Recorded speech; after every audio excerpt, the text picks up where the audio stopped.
Good afternoon, everyone. Thank you for joining us on KREM 2 News First at 4. I'm Tom Sherry. Welcome, everyone. I'm Whitney Ward. Our top story tonight, the Washington and Idaho health departments are now stopping all use of the Johnson & Johnson one-dose COVID vaccine effective immediately. Yeah, that decision comes following a recommendation from the CDC and the FDA after reports of potentially dangerous blood clots. Washington and Idaho health experts say although the reaction is extremely rare, the vaccine is on hold until the states receive further recommendations from federal partners on how to move forward. In a press conference this morning, the Washington State Department of Health said that this action is being taken out of an abundance of caution. One of the big reasons that they wanted to put the pause in place was so they could have a discussion with healthcare providers so they knew how to treat this potential complication. So the Spokane Regional Health District says it has administered fewer than 400 doses of this J&J vaccine. The Panhandle Health District, though, has about 4,000. Both health districts say other vaccines are available, though, and will now start being used for any future vaccine clinics or appointments. Also coming up tonight at 6, our Morgan Trow is going to be breaking down exactly what this means for patients across the inland Northwest. First, though, we want to break down exactly what this announcement means for the entire U.S. The CDC is recommending this single dose of Johnson & Johnson be paused to investigate extremely rare reports of a specific kind of blood clot. In a joint statement, the CDC and the FDA said they're now looking into these unusual clots that happened in 6 women that were 6 to 13 days after they were vaccinated.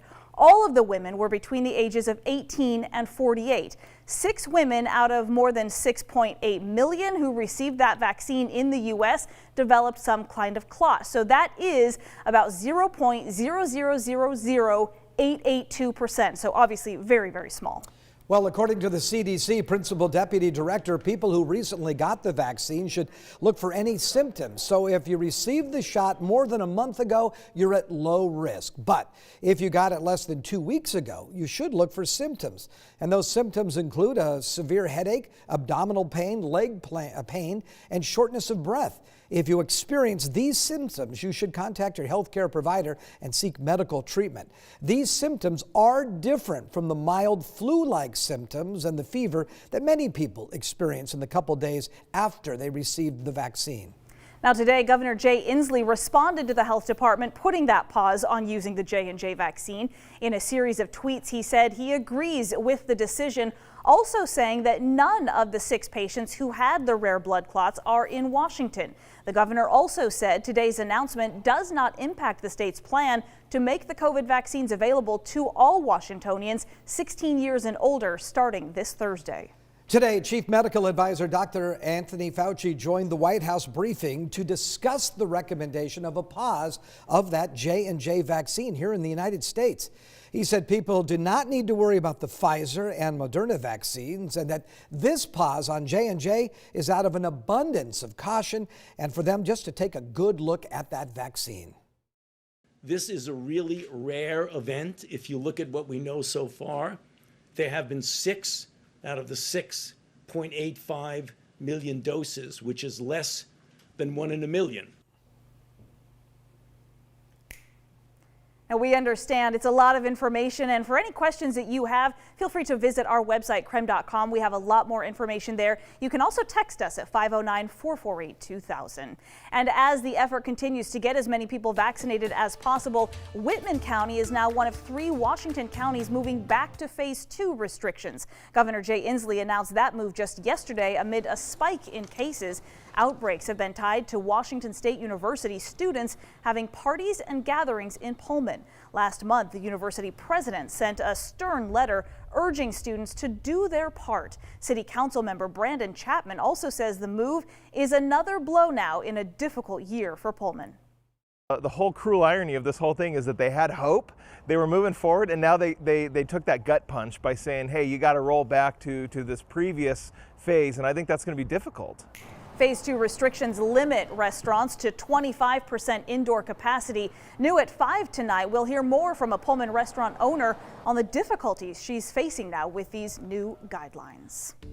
The other top story that we are tracking this evening, of course, is the wind. You know, in certain areas it's maybe just breezy, but in other areas it could be causing issues. So we want to turn to Tom now to get some details. Hi, Tom. Well, some good news and some bad news there, Whitney. The good news is the wind advisory for North Idaho, that has been allowed to expire. That was supposed to go until 8 this evening, so not as windy in the Panhandle. We still have that blowing dust advisory, though, in effect out in central Washington until 8 o'clock tonight. Still, we're tracking sunshine all week long. Tomorrow will be breezy, but not as windy as it was today. And we're tracking temperatures by the end of the week climbing into the low 60s, and by the weekend climbing into the 70s. There's that blowing dust advisory that I talked about out in areas of central Washington and the lower Columbia Basin. Right now we're at 54 degrees, and our wind is out of the northeast at 20 miles per hour, as you can see. Radar looks very quiet. We're not showing you any precipitation because we just don't have any cloud cover. We'll see an overnight low tonight of 35 degrees, 62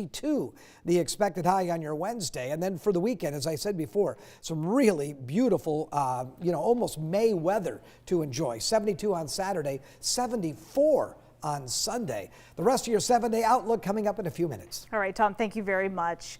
Also, a candlelight vigil is being planned for tomorrow evening to honor the life of a young mother who was killed in her North Spokane home over the weekend. Her 5-year-old daughter was also attacked, but is now recovering in the ICU.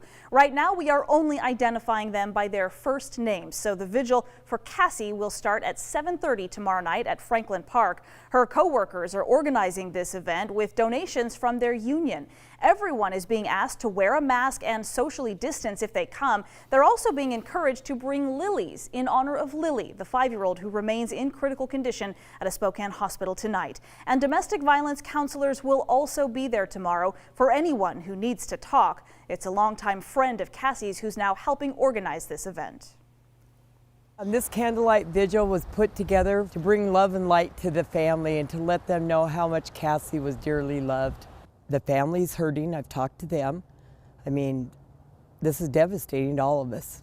Family members created a GoFundMe account to raise funds for Lily, as well as her 2 older siblings. We've posted that link on our website, KREM.com. At this time, Spokane police have not yet identified the suspect. His name, though, will be released once he is officially booked into jail. Our Amanda Rowley spoke with Lily's family today. We'll hear from them tonight at 5 o'clock. Well, lots of construction is happening in Spokane, which means changes to your daily commute. What you need to know and where those changes are happening, coming up. And a sinkhole on the South Hill is also causing road closures and traffic delays. So how long that disruption is going to last? When KREM 2 News returns. We're back in just 2.5 minutes.